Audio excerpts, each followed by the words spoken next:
Hello everyone. දැන් අපේ keshatransplant family WhatsApp group එකේ අද client කෙනෙක් අහලා තිබ්බා මං හිතන්නේ යාළුවෙක්ගේ photos වගේ අපෙන්නලා මෙතන මේ මොකද්ද වෙන්නේ කියලා අහලා තිනවා. ඉතින් එයාගේ වෙන්නේ කෙස් ගහේ සුදු කොටස් ඇවිල්ලා කෙස් ගහ එතනින් කැඩලා යනවා. කෙස් ගස් එතනින් කැඩලා ඉවත් වෙනවා. ඉතින් අහනවා මොකද්ද මේකට වෙන්න හේතුව කියලා. අනයි මේ කෙස් ගස් වල සුදු දිලිසෙන කොටස් තියෙන්නේ කියලා. ඇත්තම මෙතන දේවල් දෙකක් වෙන්න පුළුවන්.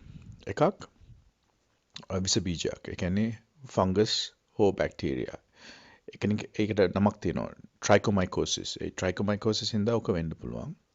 හැබැයි ඊට වඩා සරල හේතුවක් තියෙනවා. ඒක තමයි බහුතරයකට තියෙන්නේ. ඒක ට්‍රයිකෝසිස් නොඩුලාරිස් කියලා කන්ඩිෂන් එකක්. දැන් ට්‍රයිකෝසිස් නොඩුලාරිස් කියන්නේ කෙස් ගහේ පිටම කොටස කියුටිකල් එක. ඒක තුනී කොටසක් කෙස් ගහ ආරක්ෂා කරන් දෙන කොටසක්. ඒක ඩැමේජ් වෙලා ඉවත් වුණොත් ඇතුලේ තියෙන කෙරටින් ෆිලමන්ට්ස් කෙරටින් කූරු එළියට මතුවෙන්න බලනවා.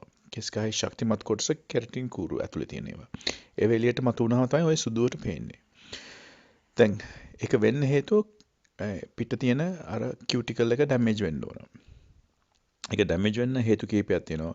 තද අවුවේ හිටියාම සමහර කෙමිකල්ස් වලින් අපි දැන් ඉන්ටර්නෙට් එකේ ගියාම කෙස් වර්ධනයට හුඟක් කෙමිකල්ස් ඇඩ්වර්ටයිස් කරනවා. සමහර ඒවා ස්වභාවික තෙල් ගියනවා සමහර තව කෙමිකල්ස් ඇඩ්වර්ටයිස්.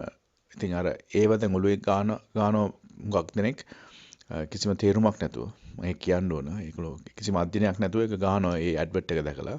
ඉතින් ඒවයි ඒ කෙමිකල්ස් වලින් කෙස් ගහ ඩැමේජ් වෙන්න පුළුවන්. ඒ එකක්. ඒත් තියෙනවා දැන් ඊට වඩා බහුතරයකට වෙන්නේ කෙස් පීරීම. දැන් ප්ලාස්ටික් පනාවකින් තදින් නිතරම පීරනවා. සමහර අය හෙල්මට් එක දාලා හෙල්මට් එක ගලවපු ගමන් කෙස් පීරනවා ලස්සන වෙන්න.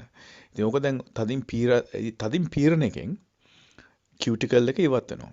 ඒ කියන්නේ ඒ හෙයා බ්‍රෂ් එකෙන් හරි පනාවෙන් ප්ලාස්ටික් පනාවෙන් පීරනකොට ඒ කියුටිකල් එක ඉවත් වෙන්න පුළුවන්. ඒක නිතරම පීරන එකෙන් තමයි ඕක වෙන්නේ. ඒක තමයි බහුතරයකට වෙන්නේ. ඒ කියන්නේ කෙස් පීරීමෙන් තමයි මේගොල්ලෝ මේ කෙස් ගස් ඩැමේජ් කරගන්නේ. උදේට පීරුවයි කියලා ඕක වෙන්නේ නැහැ. අර නිතරම කෙස් පීරන අයගේ ඕක වෙනවා. ඒතකොට ඇත්තටම රෝග දිහා බලන්න ඉස්සෙල්ලා අපි බලන්න ඕන අපේ පුරුදු මොනවද තියෙන්නේ. මොනවද මේ කෙස් වල ඩැමේජ් වෙන්නේ. ඉතින් හුඟ දෙනකොට ඔය ට්‍රයිකෝසිස් නොඩුලාරිස් එන්නේ පීරීමෙන්. ඉතින් නවත්තන එක තමයි හොඳම දේ. ඒ කියන්නේ පීරීම අඩු කරන්න.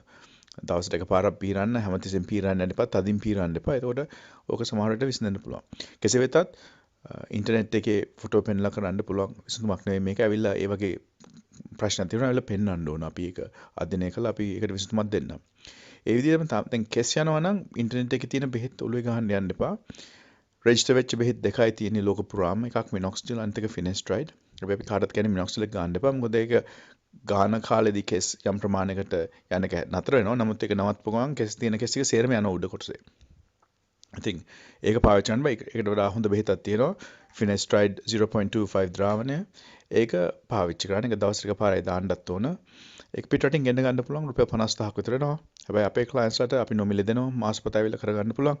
ඒකත් එක්කම ඒගොල්ලන්ට මේ අපේ ක්ලයන්ට්ස් නොවන අයට රුපියල් 500කට මේ එන සතියේත් ඇවිල්ලා ඔක්සිජන් එක හරහා ප්‍රෙෂර් කරලා ඒ බෙහෙත අල්ල ගන්නත් පුළුවන්. කාටද අවස්ථාවක් තියෙනවා. ඉතින් කෙස් සම්බන්ධ උපදෙස් ඕන නම් අමතන්න 076 99 65 660 ඕ 074 360 0671.